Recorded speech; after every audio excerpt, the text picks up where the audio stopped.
नमस्कार विद्यार्थी मित्रांनो, कर्नार्थी IAS अकॅडमीच्या ऑनलाईन प्लॅटफॉर्मवरती आपले स्वागत आहे। विज्ञान सिरीज मध्ये आज आपण पाहणार आहोत रक्ताभिसरण संस्था म्हणजेच ब्लड सर्क्युलेटरी सिस्टीम। यापूर्वी आपण ऑलरेडी एक सिस्टीम पाहिलेली आहे की ज्यामध्ये आपण डायजेस्टिव्ह सिस्टीम काय आहे की ज्यामध्ये आपण आपल्या बॉडीमध्ये असणारी रक्ताभिसरण संस्था आज आपण पाहणार आहोत। देन यानंतर आपल्या ज्या काही सिरीज आहेत या सगळ्या सिरीज मध्ये आपण लाईव्ह प्रोसेस पाहणार आहोत। तर मित्रांनो लक्षात घ्या, लाईव्ह प्रोसेस हा आपल्या जीवनाचा एक अविभाज्य भाग आहे। आता ह्या लाईव्ह प्रोसेस म्हणजे काय, तर आपल्या बॉडीमध्ये आपण डेली लाईफ मध्ये किंवा डेली रुटीन मध्ये ज्या काही ऍक्टिव्हिटी करतो त्यासाठी आपल्या बॉडीमध्ये लाईव्ह प्रोसेस असतात।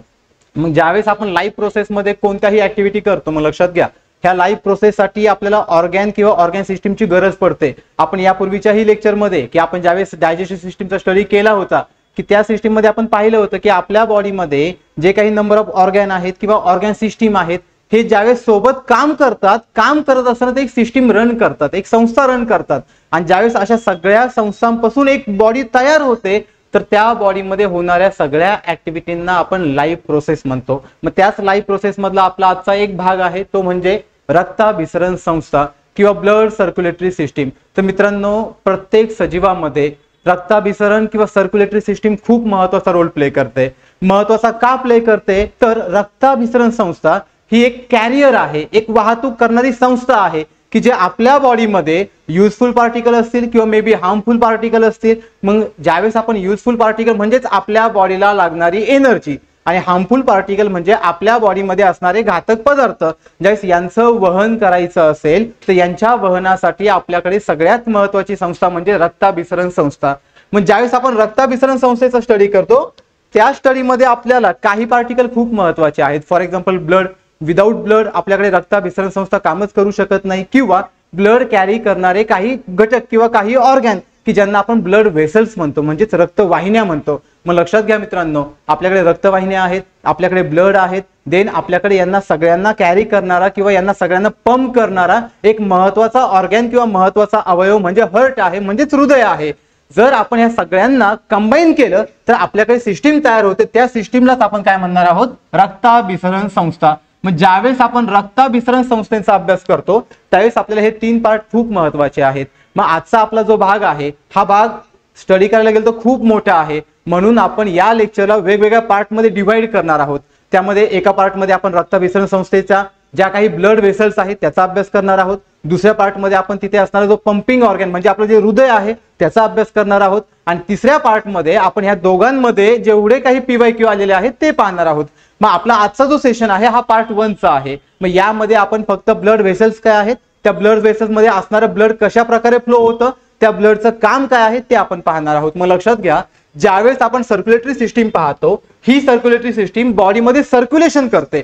सर्क्युलेशन करते म्हणजे काय करते, तर आपल्याकडे सगळ्यात महत्त्वाचा एक पार्ट आहे की ज्याला आपण ब्लड म्हणतो। हे ब्लड आपल्या बॉडीमध्ये ट्रान्सपोर्टेशन करतं, हे कॅरियर आहे। मग हे कुणाचं ट्रान्सपोर्टेशन करतं, तर आपल्या बॉडीमध्ये जे पार्टिकल आहेत खूप महत्त्वाचे पार्टिकल आहेत की फॉर एक्झाम्पल ऑक्सिजन आहे, आपल्याकडे फूड आहे, या फूड पासून येणारी एनर्जी आहे। एनर्जी कोणत्या फॉर्म मध्ये येते, तर ATP फॉर्म मध्ये येते। मग ATP पार्टिकल झाले, ऑक्सिजन पार्टिकल झाले, किंवा आपल्या बॉडीमध्ये जे नको असणारे पार्टिकल आहेत फॉर एक्झाम्पल CO2 आहे म्हणजेच कार्बन डायऑक्साइड आहेत।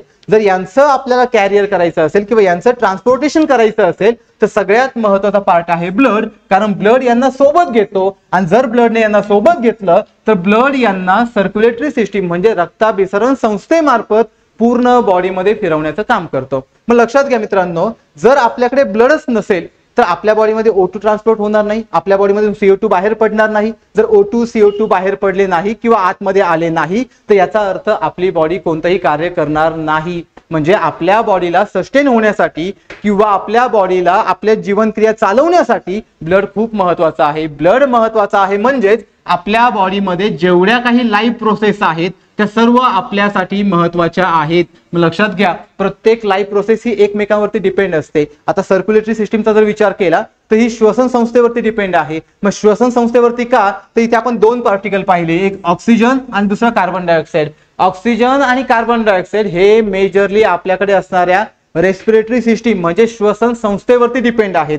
जर श्वसन संस्थेपासून जर आपल्याला ऑक्सिजन आणि CO2 जर मिळत असेल देन आपल्याकडे कोण ऍक्टिव्ह होतं, ब्लड सिस्टीम किंवा ब्लड सर्क्युलेटरी सिस्टीम. मग लक्षात घ्या त्याचप्रमाणे एटीपी आपल्याला केव्हा येणार, ड्युरिंग डायजेस्टिव्ह सिस्टीम, ज्यावेळेस आपल्या बॉडीमध्ये पचन संस्था काम करेल, पचन संस्थेने काम केलं तर काय भेटणार आहे आपल्याला, एटीपी मॉलिक्यूल भेटणार आहे, म्हणजे एनर्जी मॉलिक्यूल भेटणार आहेत. मग एनर्जी मॉलिक्यूल असतील, पुन्हा हे O2 किंवा CO2 यांनाच आपण गॅसियस पार्टिकल म्हणूयात, हे मॉलिक्यूल असतील, हे सगळे लाईव्ह प्रोसेसचा भाग आहे. म्हणून आपण लाईव्ह प्रोसेस किंवा आपल्याकडे ज्या काही मानवी क्रिया आहेत किंवा प्रक्रिया आहेत त्यांना वेगवेगळ्या पार्ट मध्ये डिव्हाइड केलेला आहे. आणि त्यातला सगळ्यात महत्त्वाचा पार्ट म्हणजे कोणता आहे, ब्लड. हा महत्त्वाचा का, कारण हा ट्रान्सपोर्टेशन करतो. जर याने ट्रान्सपोर्टेशन केलं नाही तर आपल्या बॉडीमध्ये कोणत्याही पार्टिकलची देवाणघेवाण होत नाही. हा ट्रान्सपोर्टेशन करतो म्हणजे काय करतो, तर हा पार्टिकल आपल्या बॉडीमध्ये O2 CO2 एनर्जी किंवा कोणताही पार्टिकल पूर्णपणे फिरवण्याचं काम करतो. मग लक्षात घ्या यांना जर फिरवायचं असेल तर यासाठी यांना लिक्विड मीडियम हवं किंवा लिक्विड मटेरियल हवं, आणि ते लिक्विड मटेरियल म्हणजे कोण आहे आपल्या बॉडीमध्ये,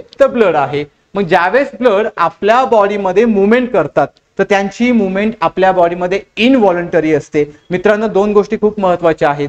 काही आपल्या बॉडीमध्ये स्वतःहून आपण रिॲक्शन क्रिएट करतो म्हणजे आपला ब्रेन आपल्याला मेसेज करतो. मग त्यासाठी आपल्याकडे नर्वस सिस्टीम असते. मग लक्षात घ्या ज्यावेळेस नर्वस सिस्टीम किंवा चेतापेशी आपल्या बॉडीमध्ये मेसेज कॅरी करतात आणि मेसेज कॅरी केल्यानंतर आपण कोणतं तरी कार्य करतो त्याला व्हॉलंटरी मुवमेंट म्हणतात. व्हॉलंटरी म्हणजे ऐच्छिक, की जे आपल्या ब्रेन थ्रू काम करते. पण ज्यावेळेस आपण लाईव्ह प्रोसेस सारखा भाग पाहतो, लाईव्ह प्रोसेस सारख्या भागामध्ये ज्या काही क्रिया होतात या व्हॉलंटरी होत नाही तर ह्या इनव्हॉलंटरी असतात. आता लक्षात घ्या इनव्हॉलंटरी आणि व्हॉलंटरी या दोघांमध्ये काय फरक आहे. जर आपण व्हॉलंटरी पाहिलं तर व्हॉलंटरी म्हणजे फॉर एक्झाम्पल समजा मी इथे बोर्डवरती काहीतरी लिहितोय, याचा अर्थ हे लिहिण्याचा मेसेज किंवा लिहिण्याचं जे काही काम आहे ते मला कोण सांगतोय, तर माझा मेंदू सांगतोय. मेंदू सांगतो म्हणजे ही झाली ऐच्छिक क्रिया, म्हणजे याला ब्रेन सांगतो म्हणजेच हे काय झालं तर व्हॉलंटरी झालं. पण समजा मी आता बोलताना माझ्या बॉडीमध्ये श्वसन पण चालू आहे, माझ्या बॉडीमध्ये सर्क्युलेशन पण चालू आहे, माझ्या बॉडीमध्ये पचन पण चालू आहे, या गोष्टी मेंदू सांगत नाही. म्हणजे या कोणत्या गोष्टी झाल्या तर इनव्हॉलंटरी. म्हणजेच लक्षात ठेवा की जेवढ्या लाईव्ह प्रोसेस आहेत, जेवढ्या आपल्या बॉडीमध्ये मानवी क्रिया चालतात किंवा जेवढ्या काही ऑर्गॅन सिस्टीम आहेत, ह्या सगळ्या ऑर्गॅन सिस्टीम मध्ये आपल्या ऍक्शन कोणत्या आहेत इनव्हॉलंटरी. आणि ज्यावेळेस आपल्या बॉडीमध्ये अशा काही ऍक्टिव्हिटी आहेत की ज्या आपण ब्रेन थ्रू करतो किंवा ब्रेनच्या सिग्नल थ्रू करतो त्यावेळेस आपण त्यांना काय म्हणणार आहोत व्हॉलंटरी. मग आजचा आपला जो पार्ट आहे ब्लड सर्क्युलेटरी सिस्टीम, ही आपल्या बॉडीमधली एक लाईव्ह प्रोसेस आहे, एक मानवी क्रिया आहे. जर ही मानवी क्रिया असेल तर इथे असणारी ऍक्शन कशी आहे इनव्हॉलंटरी. मग जर ही ऍक्शन इनव्हॉलंटरी असेल तर लक्षात ठेवायचं आपल्या बॉडीमध्ये ज्या काही ऍक्टिव्हिटी होणार आहे तिथे ब्रेनचा कंट्रोल नसणार. ब्रेनचा कंट्रोल नसणार इन द सेन्स ते इनव्हॉलंटरी असणार. लक्षात घ्या ज्यावेळेस आपल्याकडे ऍक्शन इनव्हॉलंटरी असतात ते आपल्या बॉडीमध्ये कंटिन्युअस वर्क करतात. आपण कोणत्याही कंडिशनमध्ये आपण जागे असू, आपण झोपलेलो असू, तरी पण आपल्या बॉडीमध्ये ह्या ऍक्टिव्हिटी होत असतात. म्हणून यांना आपण काय म्हणणार आहोत इनव्हॉलंटरी ऍक्टिव्हिटी. मात्र लक्षात घ्या ज्यावेळेस आपल्या बॉडीमध्ये ब्लड सर्क्युलेशन होतं म्हणजेच आपल्या बॉडीमध्ये हे रक्त फिरवलं जातं. मग हे रक्त का फिरवलं जातं तर आपल्याकडे ऑक्सिजन आहे, आपल्याकडे CO2 आहे, आपल्याकडे एटीपी आहे, यांचं आपल्याला ट्रान्सपोर्टेशन करायचं आहे. मग यांच्या ट्रान्सपोर्टेशनसाठी सगळ्यात महत्त्वाचा पार्टिकल म्हणजे रक्तवाहिन्या. लक्षात घ्या जर आपल्या बॉडीमध्ये रक्तवाहिन्या नसत्या तर आपल्याला ब्लड फिरवता आलं नसतं. आणि जर आपल्याला ब्लड फिरवता आलं नसतं तर आपण वेगळ्या प्रकारामध्ये गेलो असतो. जर आपण पाहायला गेलो तर रक्तभिसरणमध्ये सुद्धा दोन वेगवेगळे प्रकार पडतात. काही ह्या आपल्याकडे खुल्या रक्तभिसरण संस्था आहेत ज्याला की आपण ओपन ब्लड सर्क्युलेटरी सिस्टीम म्हणतो, आणि काही आपल्याकडे ह्या क्लोज सर्क्युलेटरी सिस्टीम आहे. मग ज्यावेळेस आपण क्लोज सर्क्युलेटरी सिस्टीमचा विचार करतो म्हणजे बंदिस्त रक्ताभिसरण संस्थेचा स्टडी करतो त्यासाठी आपल्याला काय महत्वाचं आहे तर रक्तवाहिन्या महत्वाच्या आहेत. ज्या काही आपल्याकडे रक्तवाहिन्या आहेत त्या रक्तवाहिन्या सुद्धा वेगवेगळ्या प्रकारांमध्ये पुन्हा डिवाइड झालेल्या आहेत. मग त्यामध्ये पहिले आहे धमन्या, धमन्यांनाच आपण आर्टरी म्हणतो. दुसरे आहे आपल्याकडे शिरा, शिरांनाच आपण वेन्स म्हणतो. आणि तिसरे आपल्याकडे आहे कोशिका. मग लक्षात घ्या ज्यावेळेस आपण कोशिकांचा अभ्यास करतो किंवा केशिकांचा अभ्यास करतो त्या केशिकांच्या अभ्यासासाठी आपल्याकडे कॅपिलरीज ट्यूब असतात किंवा कॅपिलरीज नेटवर्क असतं. मग ज्यावेळेस कॅपिलरी किंवा आपल्याकडे असणाऱ्या वेन्स किंवा आपल्याकडे असणाऱ्या आर्टरी म्हणजेच धमन्या, शिरा, केशिका या तिघांचं मिळून आपल्याकडे तयार होतात रक्तवाहिन्या. आणि या रक्तवाहिन्या कुणाला घेऊन जातात तर ब्लडला घेऊन जातात. ब्लडला घेऊन जातात म्हणजेच अप्रत्यक्षपणे ते ऑक्सिजन, कार्बन डायऑक्साइड आणि एनर्जी मॉलिक्यूल म्हणजेच एटीपी मॉलिक्यूल यांचं वहन करतात किंवा यांचं ट्रान्सपोर्टेशन करतात. म्हणून हे आपल्या बॉडीमध्ये ॲज अ न्यूट्रिशनल वेसल किंवा ॲज अ न्यूट्रिशनल पार्ट म्हणून सुद्धा रोल प्ले करतात. मग लक्षात घ्या, ज्यावेळेस आपल्या बॉडीमध्ये आपल्याला ऑक्सिजन सप्लाय करायचा आहे, हे ब्लड सर्क्युलेशन सिस्टीमचं सगळ्यात महत्वाचं कार्य आहे की आपल्याकडे ते ऑक्सिजन घेऊन जातात, ते आपल्याकडे पोषक तत्व घेऊन जातात. पोषक तत्व म्हणजेच न्यूट्रिशन, न्यूट्रिशन म्हणजेच आपल्याला आवश्यक असणारी एनर्जी. मग एनर्जी कोणत्या फॉर्म मध्ये आहे? एटीपी आली कुठून? तर पाचक संस्थेपासून, म्हणजेच डायजेस्टिव्ह सिस्टीम पासून. म्हणजेच डायजेस्टिव्ह सिस्टीम वरती डिपेंड कोण आहे? तर सर्क्युलेटरी सिस्टीम. आणि सर्क्युलेटरी सिस्टीम वरती पुन्हा डिपेंड कोण आहे? तर आपल्याकडे असणारी डायजेस्टिव्ह सिस्टीम. म्हणजे आपल्या बॉडीमध्ये ह्या दोन सिस्टीम किंवा बाकीच्या सर्व सिस्टीम ह्या एकमेकांना इंटरकनेक्टेड आहे, म्हणजे एकमेकावरती अवलंबून आहे. जर यातली एक जरी सिस्टीम बंद झाली तर आपली डेथ होते. लक्षात घ्या मित्रांनो, ज्यावेळेस कोणत्याही मानवाचे किंवा कोणत्याही प्राण्याची डेथ होते म्हणजे काय होतं? तर त्यांची लाईफ प्रोसेस थांबते. लाईफ प्रोसेस थांबते म्हणजे त्यांची इनव्हॉलंटरी ऍक्शन थांबते. लक्षात घ्या मित्रांनो, आपल्याकडे दोन ऍक्शन मी तुम्हाला सुरुवातीला सांगितलं, एक व्हॉलंटरी आहे आणि दुसरी इनव्हॉलंटरी आहे. समजा व्हॉलंटरी, समजा तुम्ही माझा हात पाहिला तर हात झाला व्हॉलंटरी. समजा उद्या मी हात तोडून टाकला तरी माझी डेथ होणार नाही, कारण तो जस्ट ऑर्गॅन आहे. पण समजा मी उद्या माझं हृदय काढून फेकून दिलं तर माझी डेथ होईल, कारण हृदय काय आहे? One of the part of life process. हा आपल्या बॉडीचा लाईफ प्रोसेसचा पार्ट आहे, इनव्हॉलंटरी ऍक्शनचा पार्ट आहे. म्हणजे आपली डेथ एक्झॅक्ट कशामुळे क्रिएट होते? तर आपल्याकडे इनव्हॉलंटरी ऍक्शन अब्सेंट असेल, म्हणजेच लाईफ प्रोसेस अब्सेंट असेल तर होऊ शकते. मग आता लक्षात घ्या, ज्यावेळेस आपण रक्तभिसरण संस्थेचं कार्य पाहतो तर सगळ्यात महत्वाचं कार्य काय आहे? The transportation of oxygen, the transportation of nutrition and the transportation of hormones. आता लक्षात घ्या, हार्मोन्स आपल्या बॉडीला बॅलन्स करण्याचं काम करतात. आता वेगवेगळे हार्मोन्स आहेत ते आपण हार्मोन सिरीज मध्ये पाहिलेलं आहे. मग लक्षात घ्या, ज्यावेळेस आपण हार्मोनचा अभ्यास करतो, हे हार्मोन्स आपल्या बॉडीमध्ये ज्यावेळेस सिंथेसिस होतात किंवा रिलीज होतात, रिलीज झाल्यानंतर ते ब्लड मध्ये जाऊन मिक्स होतात. आणि ज्यावेळेस ते ब्लड मध्ये जाऊन मिक्स होतात त्यावेळेस ब्लड थ्रू यांचं पुन्हा काय होणार आहे? ट्रान्सपोर्टेशन होणार आहे. आणि ज्या वेळेस आपल्या बॉडीमध्ये काही घातक कचरा तयार होतो किंवा एखादा अनवॉन्टेड पार्टिकल तयार होतो, त्याचंही एक्सक्रिएशन करण्याचं किंवा त्यालाही कॅरी करण्याचं काम कोण करतं? तर ब्लड करतं. तर असे एक्झाम्पल कोणते आहेत आपल्याकडे? For example carbon dioxide. मग आता आपण पाहिलं की आपल्याकडे 4 पार्टिकल आपण पाहिले, एक घेतला ऑक्सिजन, एक घेतला न्यूट्रिशन आणि एक घेतला हार्मोन्स. हे तिघेही आपल्याला युजफुल आहेत, म्हणजे हे बॉडीमधले प्रत्येक ऑर्गन यांचा वापर करणार आहे. पण जो CO2 पार्ट आहे हे आपल्याला अनवॉन्टेड आहेत, हे नको आहेत. जर हे आपल्याला नको असतील तर आपली बॉडी यांना स्टोअर करत नाही, म्हणजे आपली बॉडी यांना बॉडीतून बाहेर काय करणार आहे? तर रिलीज करणार आहेत. मग लक्षात घ्या मित्रांनो, ज्यावेळेस आपण अशा सर्क्युलेटरी सिस्टीमचा अभ्यास करतो तर ह्या सर्क्युलेटरी सिस्टीम मध्ये महत्वाचं काय आहे? तर यांच्यामध्ये कोणकोणते घटक आहेत किंवा कोणकोणते पार्ट आहेत? तर सगळ्यात महत्वाचं यांच्यामध्ये काय शिकायचं आहे आपल्याला? रक्तवाहिन्या. मी तुम्हाला सुरुवातीलाच सांगितलं की हे लेक्चर आपलं खूप मोठं आहे, या लेक्चरचं खूप महत्व आहे, कारण खूप PYQ यावरती आलेले आहेत. म्हणून आपण यांना 3 पार्ट मध्ये डिवाइड करणार आहोत. तर पहिल्या पार्ट मध्ये आपण रक्तवाहिन्या पाहणार आहोत, दुसऱ्या पार्ट मध्ये आपण हार्ट पाहणार आहोत आणि तिसऱ्या पार्ट मध्ये आपण ह्या दोघांची PYQ पाहणार आहोत. मग लक्षात घ्या, ज्यावेळेस आपण रक्तवाहिन्या पाहतो, रक्तवाहिन्यामध्ये 3 प्रकार आपण पाहिले, एक धमन्या, दुसरा शिरा, देन केशिका. मग धमन्या, शिरा, केशिका यांनाच आपण काय म्हणतो? अर्टरी, वेन्स, कॅपिलरी. आणि ज्यावेळेस या तिघांचं एक नेटवर्क, एक जाळी तयार होते, म्हणजे आपल्या बॉडीमध्ये एक सर्क्युलेटरी सिस्टीम तयार होते. मग लक्षात घ्या, ज्यावेळेस आपण ह्या अशा सर्क्युलेटरी सिस्टीमचा स्टडी करतो, मग ते काय करतात?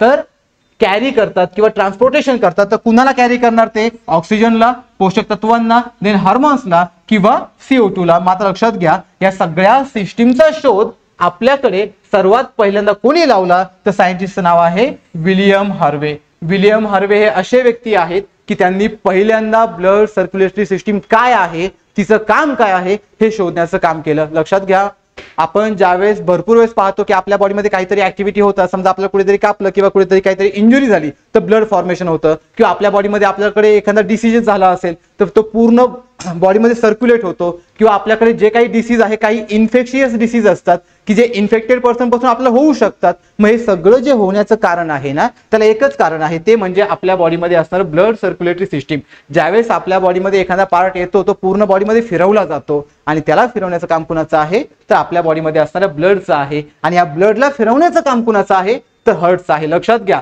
जर आपल्याकडे रक्तवाहिन्या असेल आणि हार्ट नसेल तर ब्लड फ्लो होणार नाही, किंवा जर आपल्याकडे हार्ट आहे पण रक्तवाहिन्याच नाही तरी पण ब्लड फ्लो होणार नाही. मग ह्या रक्तवाहिन्यांचं सगळ्यात महत्वाचं काम काय आहे? तर आपल्या बॉडीमध्ये जी काही देवाणघेवाण आहे. मग लक्षात घ्या मित्रांनो, देवाणघेवाण कशाची? आत्ताच आपण पाहिलं, ऑक्सिजन असेल, न्यूट्रिशन असेल, हार्मोन्स असतील, इव्हन कार्बन डायऑक्साईड असेल, या सगळ्यांचं आपल्या बॉडीमध्ये जे काही आपले ऑर्गॅन आहेत, प्रत्येक ऑर्गॅन मध्ये गेलेले जे काही पार्टिकल्स आहेत लाईक एज ऑक्सिजन किंवा कार्बन डायऑक्साईड, यांना घेऊन जाण्याचं किंवा यांना तिथे सोडून जाण्याचं काम कोण करतात? तर ब्लड करतात. म्हणजे सगळ्यात महत्त्वाचं काम यांचं काय आहे? ट्रान्सपोर्टेशन. ज्यावेळेस आपण ट्रान्सपोर्टेशनचा विचार करतो तर प्रत्येक ॲनिमल मध्ये किंवा प्रत्येक सजीवामध्ये होणारं ट्रान्सपोर्टेशन वेगवेगळं आहे. मग वेगवेगळं का आहे? तर लक्षात घ्या मित्रांनो, आपण जिथे राहतो ते आपलं एक वन ऑफ द एन्व्हायरमेंट आहे. या एन्व्हायरमेंट मध्ये प्रत्येक ॲनिमल हा एकसारखा दिसत नाही. प्रत्येकाचं बॉडी स्ट्रक्चर वेगळं आहे, प्रत्येकाचं बॉडी फंक्शन वेगळं आहे. ज्यावेळेस प्रत्येकाचं बॉडी स्ट्रक्चर आणि बॉडी फंक्शन जर हे व्हॅरी करत असेल तर त्यांच्यामध्ये असणारी लाईफ प्रोसेस किंवा त्यांच्यामध्ये असणारी ऑर्गॅन सिस्टम ही सुद्धा व्हॅरी करते. मग लक्षात घ्या, ज्यावेळेस आपल्याकडे या वेगवेगळ्या सिस्टीम असतात, या वेगवेगळ्या सिस्टीमला किंवा वेगवेगळ्या ट्रान्सपोर्टेशनला आपण दोन पार्ट मध्ये डिवाइड करतो. मग त्यातला एक पार्ट आहे ओपन ब्लड सर्क्युलेटरी सिस्टीम म्हणजेच खुली रक्तभिसरण संस्था, आणि दुसरा पार्ट आहे आपल्याकडे क्लोज सर्क्युलेटरी सिस्टीम म्हणजेच आपल्याकडे असणारी जी बंदिस्त रक्तभिसरण संस्था. मात्र लक्षात घ्या, दोघांमध्ये काय फरक असतो? तर एकदम साधा फरक आहे.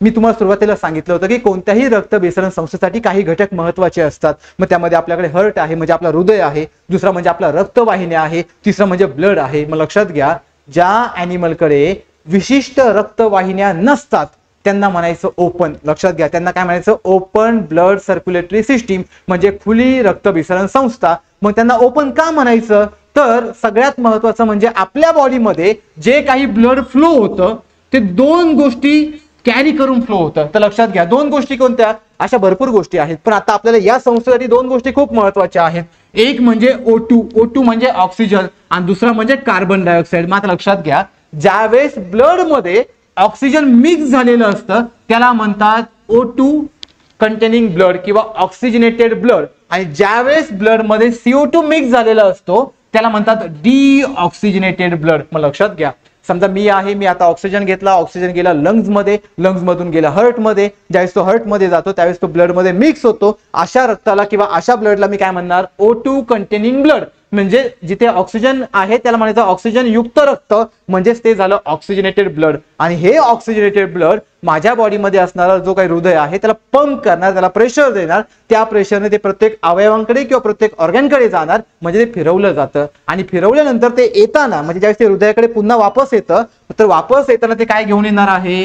CO2 म्हणजे कार्बन डायऑक्साईड. मग अशा ब्लडला आपण काय म्हणणार आहोत? डीऑक्सिजनेटेड. लक्षात घ्या, इथे आपण म्हटलं ऑक्सिजनेटेड, याला म्हटलं आपण डीऑक्सिजनेटेड. मग याला डीऑक्सिजनेटेड का म्हणायचं? तर इथे ऑक्सिजन अब्सेंट आहे पण कार्बन डायऑक्साईड प्रेझेंट आहे. मग लक्षात घ्या, ही ज्या सिस्टीम आहेत या सिस्टीम प्रत्येक ॲनिमल मध्ये वेगवेगळ्या सापडतात. म्हणून इथे आपण दोन प्रकार पाहणार आहोत. एक आहे खुली रक्तभिसरण संस्था आणि दुसरी आहे बंद रक्तभिसरण संस्था. यालाच आपण काय म्हणतो? ओपन सर्क्युलेशन किंवा क्लोज सर्क्युलेशन. मात्र लक्षात घ्या, ज्यावेळेस आपण ओपन सर्क्युलेशन किंवा क्लोज सर्क्युलेशनचा अभ्यास करतो त्यावेळेस आपल्याला सगळ्यात महत्त्वाच्या आहेत रक्तवाहिन्या.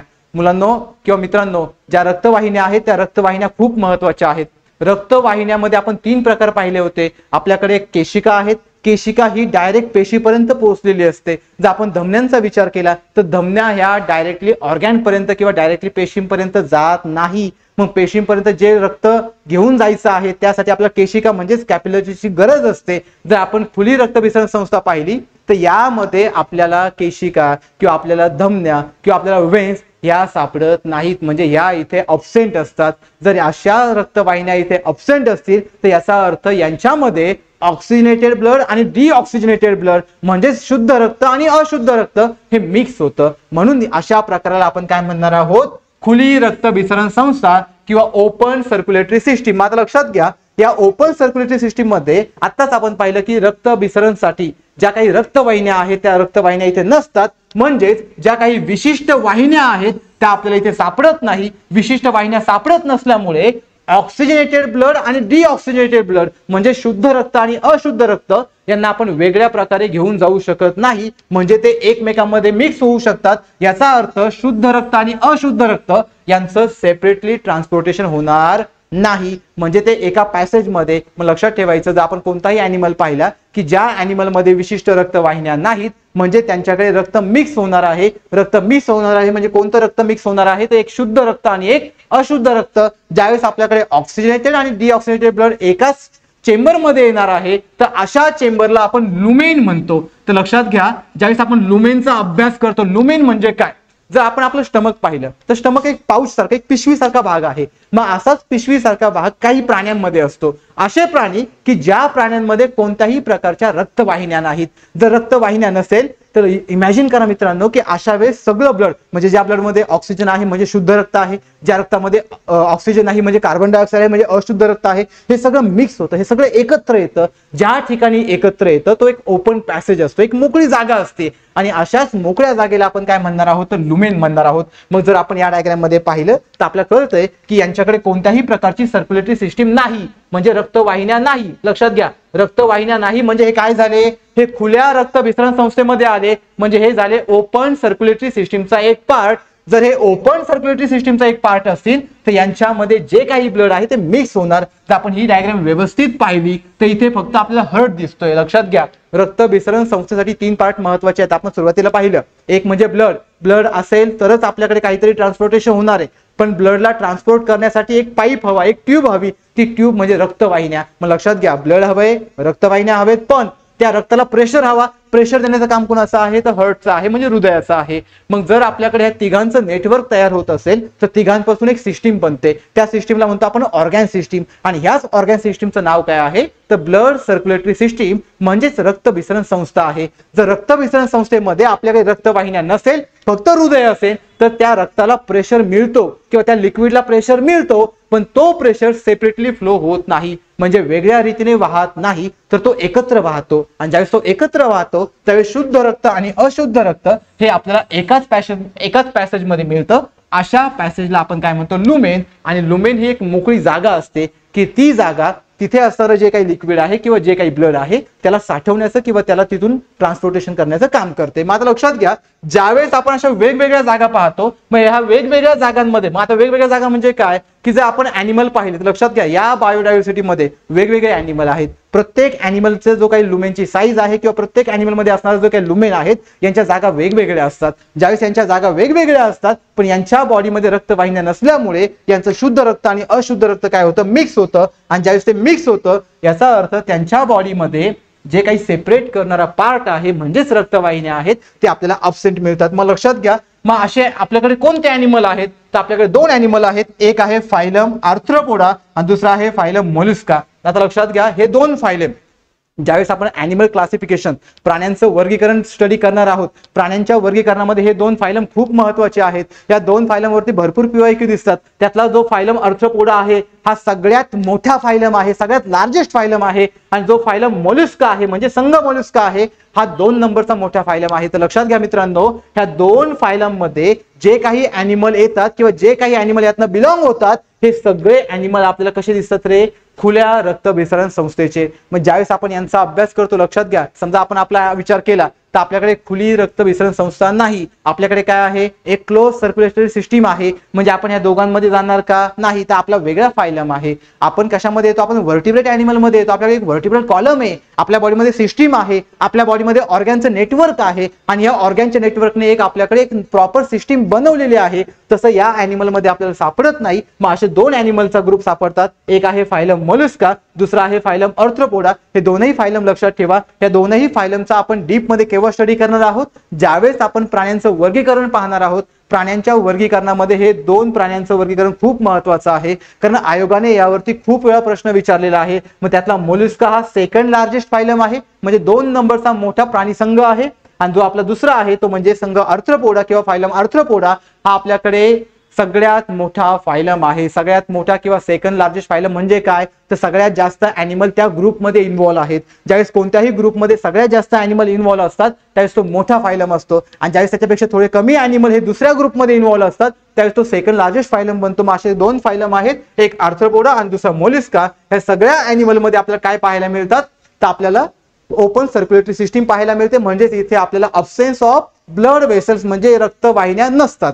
आता लक्षात घ्या, ज्यावेळेस आपण क्लोज सर्क्युलेटरी सिस्टीम पाहतो, ही एक आपल्याला डायग्राम आहे. या डायग्राम मध्ये आपल्याला दाखवलं की ओपन सर्क्युलेटरी सिस्टीम कशी असते. जर आता आपण ही डायग्राम व्यवस्थित पाहिली तर लक्षात घ्या, आपला हा जो पोर्शन आहे हा आपला हार्ट आहे, म्हणजे आपला हे हृदय आहे. लक्षात घ्या, जो आपला हृदयाचा पार्ट आहे त्यालाच आपण पंपिंग ऑर्गॅन सुद्धा म्हणतो. आता पंपिंग ऑर्गॅन का म्हणतात, तर लक्षात घ्या, तुम्ही भरपूर वेळा हृदयाचे ठोके ऐकले असतील, म्हणजे हार्टबीट ऐकले असतील.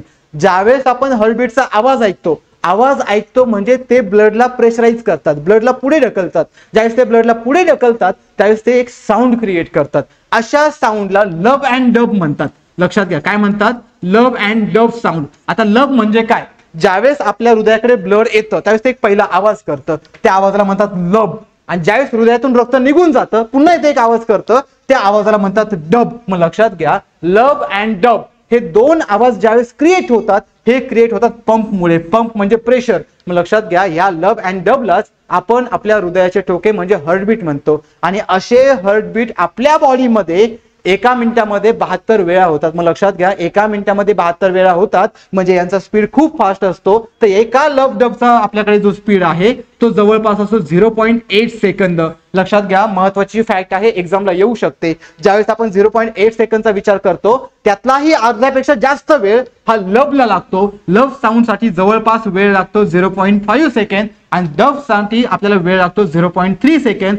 ज्यावेळेस असे लव अँड डब 72 वेळा होतात त्यावेळेस आपल्या बॉडीमध्ये जवळपास 1 मिनिट झालेला असतो. मग लक्षात घ्या, एका मिनिटामध्ये लव अँड डब म्हणजे आपल्या बॉडीमध्ये होणारे हार्टबीट कशामुळे क्रिएट झाले? पंपमुळे. पंप कोणी केलं? हार्टने. जर हार्टने पंपच केलं नाही तर आपल्या बॉडीमध्ये ब्लड फ्लो होत नाही, म्हणजे ब्लडचं ट्रान्सपोर्टेशन होणार नाही. मग ती सिस्टीम कोणतीही असो, ओपन असो किंवा क्लोज असो. मग आता जर आपण इथे ह्या ओपनचा विचार केला तर ओपन मध्ये हा आपला कोणता पोर्शन झाला? हार्ट. हार्ट म्हणजेच कोणता पोर्शन झाला? Pumping organ. मग आता हा पंपिंग ऑर्गॅन काय करणार? या डायरेक्शनने ब्लड फ्लो करणार, पुन्हा या डायरेक्शनने ब्लड फ्लो करणार. जर तुम्ही इथे व्यवस्थित पाहिलं तर दोनही डायरेक्शनने ब्लड एकाच दिशेकडे चाललंय. ज्यावेळेस ते एकाच दिशेकडे येतं त्यावेळेस ते ह्या ओपन पॅसेज मध्ये येतं. या ओपन पॅसेजला इथे आपण लुमेन म्हणूयात किंवा एक मोकळी जागा म्हणूयात. ज्यावेळेस ब्लड ह्या एका मोकळ्या जागेमध्ये येतं त्यावेळेस इथे शुद्ध आणि अशुद्ध दोन्ही रक्त एकाच ठिकाणी येतात. आपण असं इमॅजिन करूयात की इथे O2 आहे आणि इथे CO2 आहे. म्हणजे हे कोणतं रक्त झालं? ऑक्सिजनेटेड ब्लड झालं. हे कोणतं रक्त झालं? हे डिऑक्सिजनेटेड ब्लड झालं. म्हणजे हे अशुद्ध झालं, हे शुद्ध झालं. दोन्ही पण एकाच डायरेक्शनने झाले. म्हणजे कशामध्ये आले? ह्या लुमेन मध्ये आले. म्हणजेच कशामध्ये आले? ह्या मोकळ्या जागेमध्ये आले. कुणा मार्फत आले? हर्ट मार्फत आले. कारण हर्टने यांना काय केलं तर पंप केलं. ज्यावेळेस हर्ट यांना पंप करणार त्यावेळेस दोन्ही एकाच ठिकाणी येणार. दोन्ही एकाच ठिकाणी आले म्हणजे इथे यांच्याकडे रक्तवाहिन्या नाहीत आणि रक्तवाहिन्या नसल्यामुळे दोन्ही एका ठिकाणी आले, म्हणून यांना म्हणायचं ओपन सर्क्युलेटरी सिस्टीम म्हणजेच खुली रक्तभिसरण संस्था. हेच जर आपण क्लोज मध्ये गेलो तर लक्षात घ्या, क्लोज मध्ये जर या डायरेक्शनने ब्लड आलं तर या डायरेक्शनने निघून जातं. म्हणजे दोन्ही डायरेक्शन ह्या अपोजिट असतात. इथे दोन्ही डायरेक्शन ह्या सेम आहेत म्हणून ही कशी आहे? खुली आहे. आणि ज्यावेळेस दोन्ही डायरेक्शन ह्या अपोजिट असतात त्यावेळेस त्या कशा असणार आहेत? तर क्लोज असणार आहेत. मग लक्षात घ्या, जर आता आपण या डायग्राम मध्ये पाहिलं तर या डायग्राम मध्ये एक आपल्याला कंप्लीट बॉडी सापडते. कंप्लीट बॉडी म्हणजे इथून ब्लड बाहेर जाणार नाही म्हणून याला म्हणायचं क्लोज सर्क्युलेटरी सिस्टीम. आता लक्षात घ्या, ज्यावेळेस आपण ओपन पाहिलं, ओपन मध्ये दोघांची जी काही फ्लो होण्याची डायरेक्शन आहे ती सेम होती. आता इथे डायरेक्शन कशी असणार आहे? आपल्याकडे अपोजिट असणार आहे. मग जर आपण या डायग्रामचा विचार केला तर हा जर आपला पंपिंग ऑर्गन म्हणजे आपला हार्ट. मग हार्ट पासून ब्लड काय होणार? फ्लो होणार. मग लक्षात घ्या, या डायरेक्शनने ब्लड आता फ्लो होतंय. फ्लो होताना ते कोणतं होतंय? शुद्ध रक्त. शुद्ध रक्त कशाला म्हणायचं? ज्यावेळेस ब्लड मध्ये ऑक्सिजन आहे त्यावेळेस ते झालं शुद्ध. मग असं ऑक्सिजनेटेड ब्लड कशामध्ये येणार? आपल्याकडे असणाऱ्या ज्या काही रक्तवाहिन्या आहेत त्या रक्तवाहिन्यामध्ये येणार. मग आपल्याकडे 3 रक्तवाहिन्या आहेत. एक आहे आपल्याकडे धमन्याच म्हणतो आपण आर्टरी. दुसरे आहेत आपल्याकडे शिरांनाच म्हणतो आपण वेन्स. आणि तिसरे आपल्याकडे आहेत केशिकांनाच आपण म्हणतो कॅपिलरी. जैसे तिघांमध्ये जातं, तिघांमधून ते एखाद्या पेशीपर्यंत जातं. पेशीपर्यंत गेले की तिथे ते ऑक्सिजन देतात आणि तिथून कार्बन डायऑक्साईड घेतात आणि घेतलं की ते पुन्हा रिटर्न फ्लो होतात. रिटर्न फ्लो कुणाकडे होणार? ते पुन्हा हार्टकडे. आणि जाताना ते कुणाला घेऊन जाणार? CO2 ला. याचाच अर्थ ऑक्सिजनेटेड ब्लड आणि डिऑक्सिजनेटेड ब्लड एका ठिकाणी मिक्स नाही झाले म्हणजे ते वेगवेगळ्या प्रकारे फ्लो झाले. आणि ज्यावेळेस ते वेगवेगळ्या प्रकारे फ्लो होतात यामुळे आपल्या बॉडीमध्ये जी काही सिस्टीम आहे ती प्रॉपर वर्क करते. म्हणजेच ही आपल्या बॉडीमधली one of the most important life process आहे. जर आपल्याकडे ही लाईफ प्रोसेस नाही झाली तर CO2 आपल्या बॉडीमध्ये सस्टेन होतो आणि जर हा लॉंग टाइम पर्यंत सस्टेन झाला तर आपली काय होऊ शकते? डेथ होऊ शकते. मग लक्षात घ्या, CO2 असेल किंवा O2 असेल, जेवढे महत्व यांचं सर्क्युलेशन मध्ये आहे तेवढंच महत्व त्यांचं डायजेस्टिव्ह सिस्टीम मध्ये सुद्धा आहे. कारण तिकडे ते एरोबिक रेस्पिरेशन आणि एनएरोबिक रेस्पिरेशन करतात. म्हणजे आपल्या बॉडीमध्ये ज्या काही चयापचयाच्या क्रिया आहेत किंवा जे काही मेटाबॉलिझम आहे त्यासाठी ऑक्सिजन खूप महत्वाचा असतो. आणि तो ऑक्सिजन आपल्याला त्या सेल पर्यंत किंवा त्या पेशीपर्यंत घेऊन जायचं असेल तर एकच माध्यम आहे, ते म्हणजे आपल्या बॉडीमध्ये असणारी सर्क्युलेटरी सिस्टीम. माझं लक्षात घ्या, ज्यावेळेस आपण बंद रक्तभिसरण संस्था किंवा क्लोज सर्क्युलेटरी सिस्टीमचा विचार करतो तर यांच्यामध्ये जे काही शुद्ध आणि अशुद्ध रक्त आहे त्यांचं सेपरेट ट्रान्सपोर्टेशन होतं, म्हणजे ते सेपरेटरित्या त्यांचं वहन होतं. ज्यावेळेस त्यांचं वहन होतं त्यासाठी त्यांना ब्लड वेसलची गरज आहे, म्हणजे त्यांच्याकडे विशिष्ट रक्तवाहिन्या आहेत. मग विशिष्ट रक्तवाहिन्या कोणत्या? आताच आपण पाहिल्या होत्या. त्यांच्याकडे धमन्या असतात, दुसरं त्यांच्याकडे शिरा आहेत आणि तिसरं त्यांच्याकडे केशिका आहेत. लक्षात घ्या, केशिका नावातच आहे केशिका. केशिका म्हणजे केसांसारखा एकदम स्मॉल पार्ट, की ज्या वेसल्स आपल्या पेशींना एकदम स्मॉल कनेक्टिव्हरित्या जुळलेल्या आहेत. ज्यावेळेस त्या जुळलेल्या असतात याचा अर्थ त्यांचं जे काही सेल सोबत कनेक्शन आहेत किंवा सेल सोबत जे काही ट्रान्सपोर्टेशन होणार आहेत ते एक्झॅक्ट कशामधून होणार आहे? केशिकामधून. केशिकांनाच आपण म्हणतो कॅपिलरी. लक्षात घ्या, भरपूर लोकांनी डिग्रीमध्ये असताना कॅपिलरी ट्यूब्स पाहिल्या असतील. कॅपिलरी ट्यूब्स खूप फाईन असतात. जर आपण बोटावरती ठेवल्या आणि नॉर्मल जरी प्रेस केलं तरी त्या ब्रेक होऊ शकतात. आणि जर त्या ब्रेक होत असेल तर विचार करा याचा अर्थ त्या किती छोट्या असतील. मग अशाच कॅपिलरी ट्यूब्स आपल्या बॉडीमध्ये असतात. लक्षात घ्या मित्रांनो, जर आपल्याला धमन्या, शिरा, केशिका यातला फरक कळत नसेल तर फरक कसा ओळखायचा? सिंपल पार्ट आहे. 2 मिनिट आपण यातून थोडंसं बाहेर जाऊयात. लक्षात घ्या, तुम्हाला भरपूर वेळेस काही ना काही लागलं असेल. ज्यावेळेस आपल्याला लागतं आपल्याला कळतं, समजा आता माझं हे बोट आहे, समजा इथे कापलं तर ब्लड थोडंच बाहेर येतं. थोडं म्हणजे किती वेळ? की नॉर्मल जोपर्यंत त्या वेसलमध्ये ब्लड आहे तोपर्यंत ते कॅरी होतं. समजा मी या ठिकाणी कापलं तर माझ्या बॉडीमधून भरपूर ब्लड बाहेर पडतं. जोपर्यंत हे ब्लड मी स्टॉप करत नाही तोपर्यंत ते ब्लड फ्लोच होत राहतं. मग लक्षात घ्या, दोघांमध्ये एक फरक आहे. इथून रक्त जास्त बाहेर पडतं, इथून ब्लड कमी बाहेर पडतं. याचा अर्थ काय झाला? इथे मेजर ब्लड वेसल्स आहे. मेजर म्हणजे धमन्या, धमन्या म्हणजे अर्टरी. आणि ज्यावेळेस मी इथे कापलं, इथे आपल्याकडे मेजर ब्लड वेसल्स नव्हत्या, इथे आपला एक छोटा पार्ट होता. मग छोटा पार्ट जो आहे त्यांना आपण शिरा म्हणतो. मग लक्षात घ्या, ज्या आपल्याकडे केशिका आहेत, केशिका, धमन्या, शिरा या प्रत्येकाचं काम वेगवेगळं आहे. हे यांची जी ब्लड कॅरिंग कॅपॅसिटी आहे ही प्रत्येकाची वेगवेगळी आहे. आणि ज्यावेळेस प्रत्येकाची कॅपॅसिटी वेगवेगळी असते त्यावेळेस ते एक नेटवर्क तयार करतात. ते नेटवर्क म्हणजेच आपलं काय झालं? बंद रक्तभिसरण संस्था किंवा क्लोज सर्क्युलेटरी सिस्टीम. आणि या क्लोज सर्क्युलेटरी सिस्टीमचा एक फायदा आपल्याला काय होतो की आपल्याकडे जे शुद्ध व अशुद्ध रक्त आहे ते एकत्र मिसळत नाही, पण एका पार्टमध्ये ते एकत्र येऊ शकतं. ते म्हणजे आपलं हृदय. लक्षात घ्या, हृदयात एकत्र काय येतात?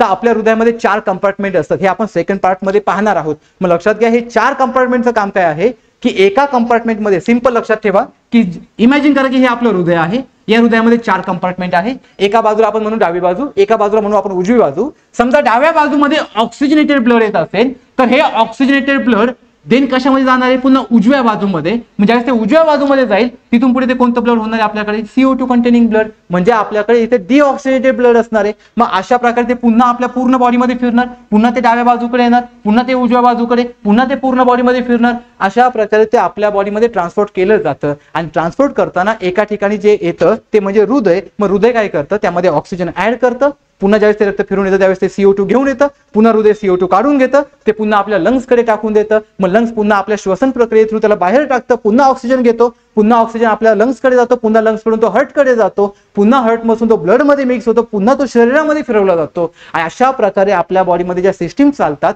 त्या सिस्टीम कशामुळे शक्य आहे? तर एका संस्थेमुळे, त्या म्हणजे क्लोज सर्क्युलेटरी सिस्टीम. मग आता लक्षात घ्या, या क्लोज सर्क्युलेटरी सिस्टीम आपल्याला कुणामध्ये सापडतात? जसं आपण मगाशी पाहिलं होतं की आपल्याकडे फायलम मोलिस्का होता किंवा फायलम आर्थ्रोपोडा होता. हे दोनही फायलम आपण प्राण्यांचं वर्गीकरण मध्ये पाहणार आहोत. त्याचप्रमाणे ह्याही सिस्टीम आपल्याला कशामध्ये सापडतात? जो आपला फायलम कॉर्डेटा आहे. आता फायलम कॉर्डेटा कशाला म्हणायचं? लक्षात घ्या, ज्या ॲनिमलमध्ये व्हर्टिबल कॉलम असतो. आता व्हर्टिबल कॉलम म्हणजे काय? व्हर्टिबल कॉलम म्हणजे पाठीचा मणका. लक्षात घ्या, आपल्याकडे 2 प्रकारचे ॲनिमल असतात. काही व्हॅस्क्युलर असतात, काही नॉन व्हॅस्क्युलर असतात. आता नॉन व्हॅस्क्युलर कुणाला म्हणायचं? आपण सगळ्यांनी गांडूळ पाहिलेलं आहे. गांडूळ उभं राहू शकतं का? नाही राहू शकत, कारण त्याला पाठीचा मणकाच नाही. पाठीचा मणका नाही म्हणजे तो झाला नॉन व्हर्टिब्रेट. आपण उभं राहू शकतो, आपल्याकडे काय आहे? व्हर्टिबल कॉलम आहे. मग लक्षात घ्या, जे काही व्हर्टिबल कॉलमवाले ॲनिमल आहेत असे सगळे ॲनिमल कशामध्ये येतात? फायलम कॉर्डेटमध्ये येतात.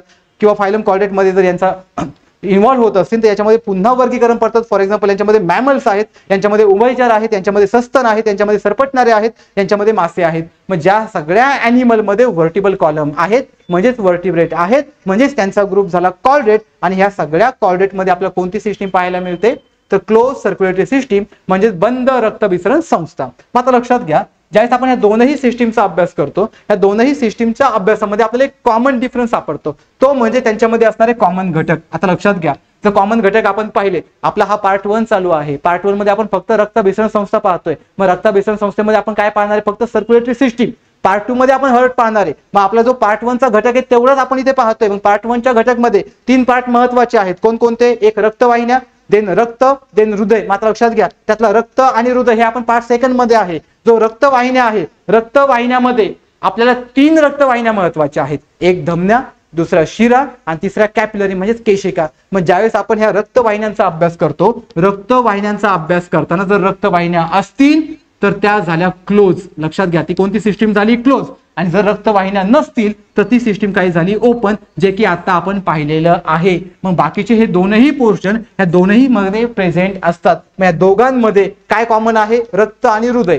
पण जर आपण ओपनचा विचार केला तर ओपन मध्ये एक पार्ट अब्सेंट होता, तो म्हणजे रक्तवाहिन्या. आणि रक्तवाहिन्या कशामध्ये प्रेझेंट होतात? तर क्लोज मध्ये प्रेझेंट होतात. मग लक्षात घ्या ज्यावेळेस आपण रक्तवाहिन्यांचा विचार करतो तर रक्तवाहिन्यामध्ये 3 रक्तवाहिन्या महत्वाच्या आहेत. एक आहे धमनी, त्यालाच आपण काय म्हणतो? आर्टरी. दुसरा आहे आपला शिरा, शिरा म्हणजेच काय? वेन्स. तिसरा आहे आपल्याकडे केशवाहिन्या किंवा केशिका, त्यांनाच आपण काय म्हणतो? कॅपिलरी. मात्र लक्षात घ्या यांना पाहण्या अगोदर आपण यांचा एक डायग्राम पाहूयात की हे दिसतात कसे. तर लक्षात घ्या समजा आपल्याकडे बॉडीमध्ये हा एक मेजर पाईप आहे की हा पाईप काय कॅरी करणार आहे? एक ब्लड कॅरी करणार आहे की जे मेजर अमाऊंट मध्ये असणार आहे. देन याला एक ब्रँच असते. मग लक्षात घ्या यांची ब्रँच ह्या मेजर पाईप पेक्षा डायमीटरने छोटी असते. जर ते डायमीटरने छोटी असेल तर त्यांची ब्लड कॅपॅसिटी पण कशी असणार? कमी. देन पुन्हा यांना अजून एक ब्रँच असते, ती ब्रँच अजून छोटी असते. मग लक्षात घ्या जो आपल्याकडे मेजर पाईप आहे की जिथून ब्लड जास्त फ्लो होणार आहे त्यांना आपण म्हणणार आहोत धमन्या.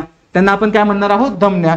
ज्यावेळेस ते ब्लड डिस्ट्रीब्युट करणार आहेत त्यावेळेस त्यांना आपण काय म्हणणार आहोत? वेन्स म्हणजे शिरा म्हणणार आहोत. आणि ज्यावेळेस ते कोणत्याही पेशीकडे ते ब्लड घेऊन जातं त्यावेळेस आपण त्यांना काय म्हणणार आहोत? तर कॅपिलरीज म्हणणार आहोत. मग लक्षात घ्या समजा माझं हे एक बोट आहे, बोट म्हणजे माझं एक ऑर्गॅन आहे, पण या ऑर्गॅनकडे जे ब्लड येणार आहे ते कुणामार्फत येणार आहे? ह्या हृदयामार्फत येणार आहे. मग हृदयाकडून ज्यावेळेस ते रक्त वाहतं त्यावेळेस ते कशामार्फत वाहणार आहे? ह्या धमन्यामार्फत. आणि ज्यावेळेस ह्या बोटाकडे असणाऱ्या पेशींपर्यंत ते पोहोचणार आहे तर पेशींपर्यंत पोहोचवण्याचं काम कुणाचं असणार आहे? तर या कॅपिलरीजचं किंवा ह्या केशिकांचं किंवा या केशवाहिन्यांचं असणार आहे. म्हणजेच जर केशवाहिन्या आपल्या बॉडीमध्ये नसत्या तर पेशीपर्यंत त्या ब्लड घेऊन जाऊ शकल्या नसत्या आणि त्या पेशींची डेथ झाली असते, परिणामी आपण तयार झालोच नसतो. मग लक्षात घ्या ज्यावेळेस आपण या केशिकांचा अभ्यास करतो ह्या केशिका काय करतात? ह्या पेशीमध्ये प्रॉपर ट्रान्सपोर्टेशन करतात. मग आता आपण खूप वेळा पाहिलं की ऑक्सिजनेटेड ब्लड, डिऑक्सिजनेटेड ब्लड. मग आता हे ऑक्सिजनेटेड डिऑक्सिजनेटेड जातं कुठे? तर या पेशीकडे जातं. मग लक्षात घ्या ज्यावेळेस कॅपिलरीज ट्यूब ह्या पेशींकडे ब्लड घेऊन येतात त्यावेळेस ह्या पेशींमध्ये असणारं ते CO2 काढून घेतात. आणि CO2 काढून घेतला की तिथे ते काय? तर मित्रांनो आता आपण धमनी पाहतो. लक्षात घ्या ह्या धमन्यामध्ये आपल्याकडे जे काही ब्लड आहे ते हर्ट कडून कुणाकडे जातं? ऑर्गॅनकडे जातं. आणि जर आपण शिरांचा विचार केला तर शिरांकडे रिव्हर्स डायरेक्शन येतं. मग लक्षात घ्या हे आपल्याकडे हर्ट आहे, हे आपल्याकडे ऑर्गॅन आहे. हर्ट कडून ब्लड ऑर्गॅनकडे गेलं म्हणजे धमन्या, आणि ज्यावेळेस ब्लड ऑर्गॅन कडून हर्ट कडे आलं म्हणजे काय आहेत? त्या तर शिरा आहेत. मग लक्षात घ्या ज्यावेळेस धमन्या हे ब्लड कॅरी करतात त्यावेळेस ते ब्लड कसं असणार आहे? तर ऑक्सिजनेटेड. पण लक्षात घ्या प्रत्येक वेळेस धमन्या ऑक्सिजनेटेड ब्लड कॅरी करत नाही. काही ठराविक कंडिशन आहे, काही अपवाद पण आहेत. मग कोणती अपवाद? ज्यावेळेस या धमन्या फुफ्फुसांच्या कॉन्टॅक्ट मध्ये असतात म्हणजे त्यांना म्हणतो आपण फुफ्फुस धमनी. ती फुफ्फुस धमनी अशा वेळेस कोणतं ब्लड कॅरी करते? डिऑक्सिजनेटेड. लक्षात घ्या धमन्या आणि शिरा एकमेकांना अपोजिट आहेत. अपोजिट म्हणजे काय? धमन्या काय करतात की हृदयाकडून अवयवाकडे, शिरा काय करतात? अवयवाकडून हृदयाकडे. पण आपल्याकडे ज्या काही धमन्या आहेत ते कोणतं ब्लड कॅरी करतात? ऑक्सिजनेटेड. ज्या काही शिरा आहेत त्या कोणतं ब्लड कॅरी करतात? डिऑक्सिजनेटेड. पण दोघांना एक एक अपवाद आहेत. ज्यावेळेस दोघेही फुफ्फुसांकडे जातात, फुफ्फुसांकडे गेलं की त्याला आपण फुफ्फुस धमनी आणि फुफ्फुस शिरा म्हणतो, म्हणजे पल्मनरी आर्टरी आणि पल्मनरी व्हेन्स म्हणतो. ज्यावेळेस त्या हृदयाकडून फुफ्फुसाकडे जातात त्यावेळेस ते ऑक्सिजनचं डिऑक्सिजनेटेड आणि डिऑक्सिजनेटेडचं ऑक्सिजनेटेड म्हणजे उलटं काम करतात. मग लक्षात घ्या उलटं काम म्हणजे काय? थोडंसं हे जर कॉम्प्लिकेटेड वाटत असेल तर इकडे पहा, हे लक्षात घ्या. आपल्याकडे धमनी काय करते? हृदयापासून अवयवाकडे, बरोबर. आणि अवयवाकडून हृदयाकडे कोण घेऊन येणार? तर शिरा घेऊन येणार. पण जाताना हे कोणतं ब्लड नेणार? ऑक्सिजनेटेड. पण याला एक अपवाद आहे. ज्यावेळेस हे फुफ्फुसाच्या कॉन्टॅक्ट मध्ये असतील त्यावेळेस आपण त्यांना काय म्हणणार? Pulmonary artery. लक्षात घ्या धमन्या म्हणजे एकच लक्ष ठेवा ऑक्सिजनेटेड, म्हणजे ते फक्त ऑक्सिजनेटेड ब्लड कॅरी करतात. पण ज्यावेळेस ते फुफ्फुसांच्या कॉन्टॅक्ट मध्ये आहे म्हणजे फुफ्फुस धमनी असतात त्यावेळेस ते कोणतं ब्लड कॅरी करतात? डिऑक्सिजनेटेड. आणि याच्याच उलट कोणतं आहे आपल्याकडे? आपल्याकडे असणारे शिरा म्हणजेच आपल्याकडे असणारे व्हेन्स. मात्र लक्षात घ्या ज्यावेळेस आपण व्हेन्सचा स्टडी करतो आपण व्हेन्स मध्ये पूर्ण धमन्यांच्या अपोजिट पाहणार आहोत. मग इथे काय आहे पहा, रक्त कुणाकडून कुणाकडे चाललंय? आपल्याकडे असणाऱ्या अवयवांकडून हृदयाकडे. जाताना ते कोणतं ब्लड घेऊन जाते? डिऑक्सिजनेटेड. पण इथे पण कंडिशन आहे की ज्यावेळेस ते फुफ्फुसाच्या कॉन्टॅक्ट मध्ये जातील त्यावेळेस आपण त्यांना काय म्हणणार आहे? पल्मनरी व्हेन्स. मग लक्षात घ्या, ज्यावेळेस आपण त्यांना पल्मनरी व्हेन्स म्हणतो तर ह्या पल्मनरी व्हेन्स मध्ये किंवा फुफ्फुस शिरामध्ये आपल्याला कोणतं ब्लड सापडणार आहे, तर ऑक्सिजनेटेड. मग आता हे सगळं लक्षात राहण्यासाठी एक छोटीशी डायग्राम लक्षात ठेवायची. हे आपलं हार्ट आहे, हे आपलं ऑर्गन आहे, आणि आपल्याकडे समजा इथे एक लंग्स आहे. मग आता लक्षात घ्या, हार्ट कडून ब्लड ऑर्गन कडे गेलं तर आपण धमनी म्हटलं. पुन्हा ह्या ऑर्गन कडून ब्लड हार्ट कडे आलं त्याला आपण शिरा म्हटलं. यांनी कोणतं ब्लड नेलं, तर ऑक्सिजनेटेड ब्लड नेलं. यांनी कोणतं ब्लड नेलं, तर कार्बन डायऑक्साइड युक्त ब्लड नेलं, म्हणजे डिऑक्सिजनेटेड ब्लड नेलं. पण ज्यावेळेस ही धमनी ह्या लंग्स कडे जाते, म्हणजे हृदयाकडे जाते, फुफ्फुसाकडे जाते, तर फुफ्फुसाकडे गेल्यावरती ती काम उलट करते. म्हणजे इथे ऑक्सिजन घेत होते तर इथे काय घेणार, ती CO2 म्हणजे डिऑक्सिजनेटेड. आणि ज्यावेळेस आपल्याकडे असणारी जी काही वेन्स आहेत, वेन्स फुफ्फुसाकडे असते, ज्याला की आपण पल्मनरी वेन्स म्हणणार आहे, तिचं मेन काम इथे काय होतं, CO2 घेऊन जाणं. तिचं इथे काम काय असणार, O2 घेऊन जाणं. म्हणजे लक्षात घ्या, धमनी अवयवाकडे जाताना ऑक्सिजनेटेड, पण हीच धमनी जर फुफ्फुसाकडे गेली तर डिऑक्सिजनेटेड. आणि जो आपल्याकडे शिरा आहे, शिरा ज्यावेळेस ऑर्गन कडून हृदयाकडे येतात त्यावेळेस डिऑक्सिजनेटेड, पण हीच शिरा म्हणजे हीच वेन्स ज्यावेळेस आपल्याकडे फुफ्फुसाकडे जाते त्यावेळेस ती कशी असणार, ऑक्सिजनेटेड. एकदम सिंपल कन्सेप्ट आहे, फक्त काही ठिकाणी त्यांचं फंक्शन हे विरुद्ध आहे एकमेकांच्या. मग लक्षात घ्या, ज्यावेळेस अशा वेगवेगळ्या आपल्याला ज्या काही वेन्स किंवा ज्या काही ऍक्शन्स आहेत, लाईक याचं कॅपिलरी ऍक्शन म्हणजे कॅपिलरी मधून जाणारं ब्लड, किंवा धमन्यांचं जे काही ऍक्शन आहे म्हणजे धमन्यांमधून जाणारं ब्लड, किंवा जी काही वेन्सची ऍक्शन आहे म्हणजे वेन्स मधून जाणारं ब्लड, या सगळ्यांपासून आपल्याला एक सिस्टीम मिळते. आणि जी थर्ड सिस्टीम आहे ती आहे आपल्याकडे केशवाहिनी म्हणजेच कॅपिलरी. मग कॅपिलरी ही सर्वात पातळ असते. मी तुम्हाला थोड्या वेळापूर्वी सांगितलं की जर आपण कॅपिलरी ट्यूब हातावरती जरी घेतली तरी आपण तिला ब्रेक करू शकतो, एक नॉर्मल प्रेशरने ब्रेक करू शकतो. याचा अर्थ त्या केशवाहिनीची जी काही भित्तिका आहे, जी काही तिची सेल मेम्ब्रेन आहे, किंवा जी काही तिचा पेशी पटल आहे, ती काय आहे, एकदम थिन आहे, एकदम पातळ आहे. आणि जर ते एकदम पातळ असेल तर असं पातळ भित्तिका कुणाच्या कॉन्टॅक्ट मध्ये असणार, पेशींच्या कॉन्टॅक्ट मध्ये. म्हणजे ते पेशींना प्रत्यक्षपणे काय पुरवणार, तर रक्त पुरवठा पुरवणार. आणि पेशींमध्ये ते काय करणार, तर देवाणघेवाण करणार. लक्षात घ्या, कॅपिलरी खूप महत्वाची आहे, केशवाहिनी खूप महत्वाची आहे, कारण हे पेशींच्या डायरेक्ट कॉन्टॅक्ट मध्ये आहे. आणि जर हे पेशींच्या डायरेक्ट कॉन्टॅक्ट मध्ये असतील तर पेशींमध्ये देवाणघेवाण करतात. देवाणघेवाण आपण मगाशीच पाहिलं, देवाण काय, जे पेशींना आवश्यक आहे त्याची देवाण करणार, जे पेशींना नको आहे त्याची घेवाण करणार, आणि देन ते पुन्हा ते कुणाकडे पाठवणार, आपल्या हृदयाकडे पाठवणार. अशा प्रकारे आपल्या बॉडीमध्ये ब्लड फ्लो होत असतं. यालाच म्हणतो आपण ब्लड सर्क्युलेटरी सिस्टीम. आता लक्षात घ्या, ज्यावेळेस आपण ब्लड सर्क्युलेटरी सिस्टीमचा विचार करतो त्यावेळेस आपल्याला रक्तवाहिन्या खूप महत्वाच्या आहेत. मग मित्रांनो, ही जी डायग्राम आहे, या डायग्राम मध्ये रक्तवाहिन्या काय आहेत, कशा काम करतात ते आपल्याला पाहायचंय. म्हणजे आपण इथे फंक्शन पाहणार आहोत. ज्या काही ब्लड वेसल्स आहेत त्या ब्लड वेसलचं फंक्शन किंवा ज्या काही रक्तवाहिन्या आहेत त्यांचं आपण कार्य पाहणार आहोत. मग लक्षात घ्या, सगळ्यात महत्वाचा आपला हा ऑर्गन. या ऑर्गनला आपण काय म्हटलं रे, हार्ट म्हटलं. हार्ट म्हणजे आपला हृदय. आपला हार्ट काय करणार आहे, पंप करणार आहे. कुणाला पंप करणार आहे, जे काही ब्लड आहे त्याला पंप करणार आहे. ज्यावेळेस ते पंप करेल त्यावेळेस ते कुणाकडे जाईल, तर ओरटाकडे जाईल. लक्षात घ्या, कुणाकडे जाईल, ओरटाकडे. ओरटा किंवा याला काही पुस्तकामध्ये अरोटा सुद्धा म्हणतात. मग लक्षात घ्या, अरोटा असेल किंवा ओरटा असेल, जरी उच्चार वेगवेगळा असेल तरी आपल्याकडे ओरटा किंवा अरोटा या दोघांचं काम एकच आहे. ओरट्यालाच आपण काय म्हणणार आहोत, महाधमनी.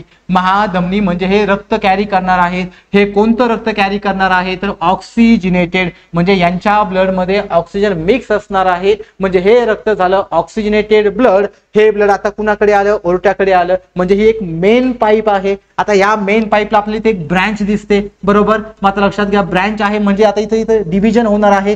ज्यावेळेस डिव्हिजन होतं त्या डिव्हिजनला म्हणतात आर्टरी. लक्षात घ्या, आर्टरी म्हणजे धमन्या. आतापर्यंत आपण खूप वेळा धमन्या पाहिलं, पण या धमन्यामध्ये पण दोन प्रकार पडतात. काही धमन्या ह्या साईजने मोठ्या आहेत आणि काही धमन्या ह्या साईजने कशा आहेत, तर छोट्या आहेत. ज्यावेळेस आपण ओरट्याकडून डिव्हिजन होतं, ओरट्याकडून डिव्हिजन झालं तर ते मोठ्या धमन्यांमध्ये होतं. मोठ्या धमन्यांचं डिव्हिजन पुन्हा छोट्या धमन्यांमध्ये होतं. ज्यावेळेस आपल्याकडे येणारं ब्लड हे ओरट्यामध्ये येतं म्हणजे महाधमनीमध्ये येतं. महाधमनीमधून ते मोठी धमनीमध्ये येतं. मोठी धमनीमधून ते छोटी धमनीमध्ये येतं. तिथून ते केशिकामध्ये जातं किंवा कॅपिलरीज मध्ये जातं. आणि कॅपिलरीज मध्ये गेलं की इथे आपल्याला पेशी असतात. ते पेशींना ते रक्त पुरवलं जातं. देन पेशीमधून पुन्हा काहीतरी मटेरियल घेतलं जातं. घेताना ते ब्लड होतं डिऑक्सिजनेटेड. आणि त्या डिऑक्सिजनेटेड ब्लडला आपण काय म्हणणार आहोत, CO2 कंटेनिंग ब्लड. मग हे असं रक्त कशामध्ये येतं, ह्या व्हेन्युअल मध्ये, की ज्याला आपण शिरिका म्हणतो. लक्षात घ्या, हे आपलं एक जे काही ब्लड व्हेसलचं नेटवर्क आहे त्यामध्ये शिरिका सुद्धा खूप महत्वाच्या आहेत. जसं आपल्याकडे कॅपिलरी एकदम फाईन एकदम छोटंसं नेटवर्क होतं, तसंच आपल्याकडे शिरिका सुद्धा एक छोटंसं नेटवर्क आहे. पण या नेटवर्क मध्ये ऑक्सिजनेटेड ब्लड येत नाही. तर कोणतं ब्लड येतं, तर CO2 कंटेनिंग ब्लड येतं, म्हणजे डिऑक्सिजनेटेड ब्लड येतं. देन हे ब्लड कशामध्ये येतं, पुन्हा व्हेन्स मध्ये येतं. व्हेन्स मधून कशामध्ये येतं, व्हेना कावामध्ये येतं. लक्षात घ्या, व्हेन्सला म्हणतात शिरा, देन व्हेना कावाला म्हणतात महाशिरा, आणि ह्या महाशिरांमधून हे ब्लड पुन्हा कशामध्ये येतं, तर हृदयामध्ये येतं.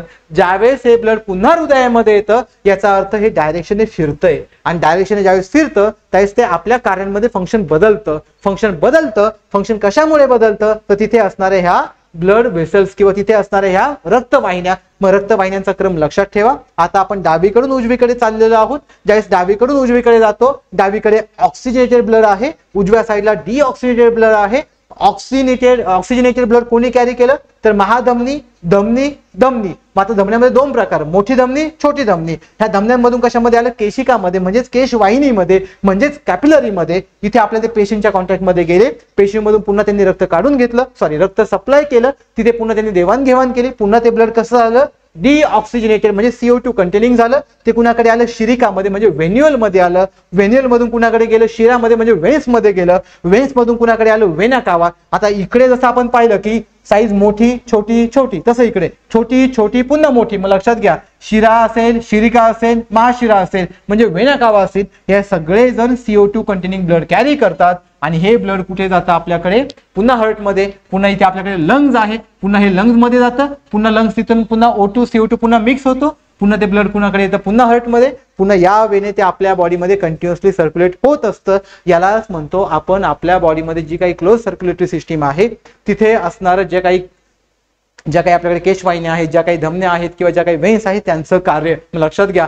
जे आपलं आजचं पार्ट 1चं लेक्चर आहे त्यामध्ये फक्त आपण एवढ्याच भागाबद्दल बोललेलो आहोत, आणि जे आपलं पार्ट 2चं लेक्चर आहे त्यावेळेस आपण ह्या हर्ट पाहणार आहोत, आणि जे पार्ट 3 असणार आहे त्यामध्ये आपण हर्ट किंवा ज्या काही आपल्याकडे ह्या रक्तवाहिन्या आहेत त्यांच्यावरती महत्वाचे असणारे PYQ पाहणार आहोत. मग ज्यावेळेस आपण ह्या सगळ्या सिस्टीम पाहतो, या सगळ्या सिस्टीम मध्ये आपल्याला ज्या काही ट्रान्सपोर्टेशन महत्वाचं आहे, त्या ट्रान्सपोर्टेशनसाठी ज्या काही व्हेन्स किंवा ज्या काही अर्टरी लागतात त्यांच्यातला आता आपण फरक पाहूयात. मात्र लक्षात घ्या, जर आपण अर्टरी आणि व्हेन्स मधला फरक पाहिला तर अर्टरी मी तुम्हाला सुरुवातीला सांगितलं, अर्टरी म्हणजे धमनी हे एक मेन पाईप आहे. मेन पाईप असेल तर ते बॉडीच्या एकदम डीप मध्ये गेलेले असतात, एकदम खोलवरती असतात. आणि जो शिरा आहे तो त्यांचा एक सब पार्ट येतो की तो डिऑक्सिजनेटेड ब्लड कॅरी करणार आहे, म्हणजे हा त्वचेला लगत असं, म्हणजे त्वचेच्या जवळ असतो. मग लक्षात घ्या, जर दोघांच्या लोकेशनचा विचार केला तर हे बॉडीमध्ये कसे आहेत, खोलवरती. हे बॉडीचे कसे आहेत, त्वचेच्या जवळ आहेत किंवा स्किनच्या जवळ आहेत. जर आपण यांना पाहिलं तर धमन्यांमध्ये झडपा सापडतात. लक्षात घ्या, झडपा म्हणजे वॉल. यांचा डीप मध्ये अभ्यास आपण पार्ट 2 मध्ये करणार आहोत.